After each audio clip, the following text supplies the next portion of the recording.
You know, when you picture a hacker, you probably think of someone typing crazy fast, surrounded by monitors showing complex code, right? But what if I told you that sometimes all it takes to break into a website is a single punctuation mark? Yeah, let's dive in and see how one tiny character can be the key to an entire digital kingdom. First up, let's meet Sally. She runs this cozy little online store selling beautiful, handmade pottery. It's her passion project, and her website is her lifeline to her customers. It's got a login page so people can track their orders and manage their accounts. Seems totally normal, right? And then there's Kim. Kim is an ethical hacker, a penetration tester. His job is to find security weaknesses before the real bad guys do. So he's just browsing the web and he stumbles upon Sally's pottery store. And the very first thing that catches his professional eye is that login page. Now, Kim doesn't have a username or a password, but he's got a suspicion. He might not even need one. And this brings us to our big question. How can a single punctuation mark possibly give him the keys to Sally's entire store? Stick around, because the answer is both way simpler and, honestly, more brilliant than you might think. So our story begins with the discovery of a tiny little crack in the digital wall. And it all starts not with some complicated piece of code, but with something that seems totally harmless, a helpful error message that just gives away way too much information. So Kim starts by just trying a few common admin usernames to see what happens. For every single guess, the website replies with a very specific message, username not found. Now, for most of us, that's just a helpful error. But for Kim, that's a massive clue. The site isn't just telling him his login failed, it's telling him why it failed. This little vulnerability opens the door for a technique called username enumeration. Essentially, it's just a process of elimination. By watching how the website responds, an attacker can systematically figure out which usernames are real and which ones aren't. It's kind of like having a guide telling you if you're getting warmer or colder in a guessing game. Okay, so Kim has found a weakness. Now let's get to the next phase and see how he uses this one clue to find a valid username, turning a simple observation into a really powerful tool for his attack. Instead of just guessing randomly, Kim gets clever. He figures the admin account is probably related to the store owner, Sally.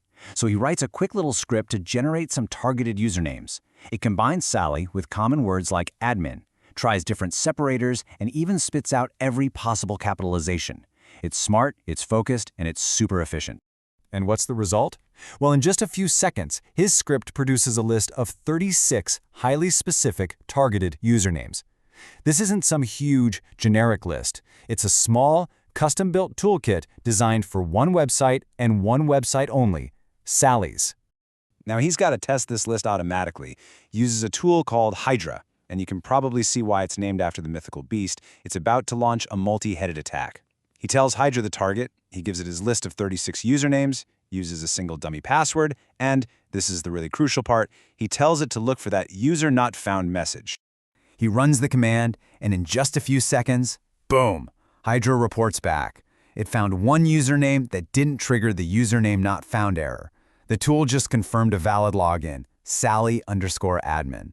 The first door is officially open. So Kim has the username, but he still doesn't have the password. And this is where the real magic happens.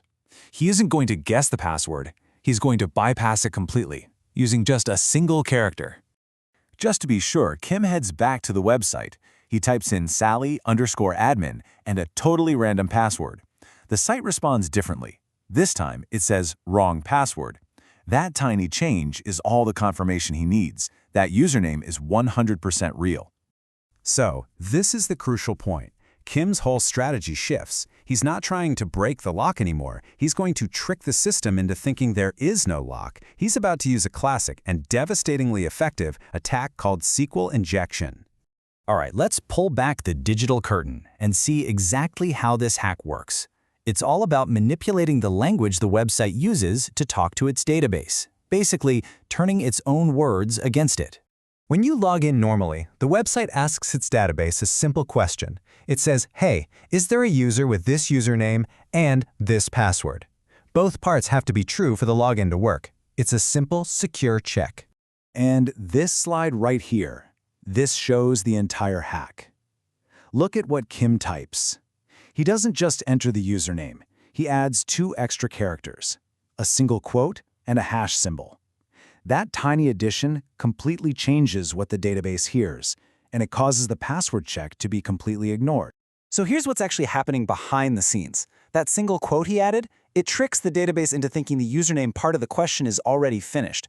Then, that hash symbol, our one magic character, tells the database, hey, everything after this point is just a comment, so ignore it. The entire password check gets neutralized, turned into nothing more than a harmless. And that right there is the textbook definition of SQL injection. It's a vulnerability that lets an attacker inject their own commands into the database queries, and that lets them effectively rewrite the rules of the website on the fly. So Kim enters his crafted username, types pretty much anything into the password field, and hits login. And bingo! He's in.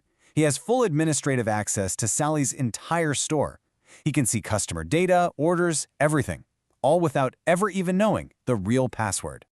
Okay, that was a pretty scary demonstration of just how easily a website can be compromised.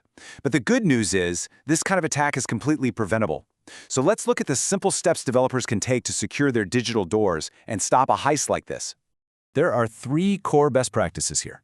First, use what are called prepared statements. This strictly separates the database commands from any user input, which means an attacker's input can never be mistaken for a command.